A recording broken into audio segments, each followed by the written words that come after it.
Welcome to Tenor Tech, where I solve the problems you didn't even know you had. You're ready to begin. Start by installing a reputable password manager from the App Store. Next, create a strong master password. Aim for 12 or more characters, a mix of types, and something you can remember. Once done, enable Face ID or Touch ID inside the app for fast, secure access. Make sure to allow the app's permission prompts now so autofill and clipboard protections work. This gets you past setup and into real password management immediately. Now import your existing passwords. Use the browser export or a CSV file and follow the app's import tool step by step.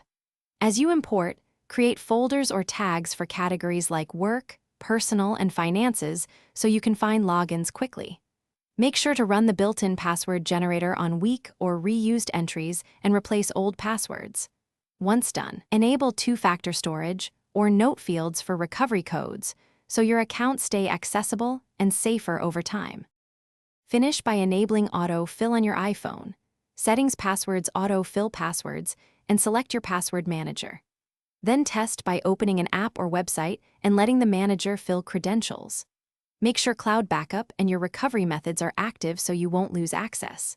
If something goes wrong, try resaving the correct credentials in the manager, toggle auto-fill off and on, or clear Safari's autofill cache that usually fixes mismatches quickly.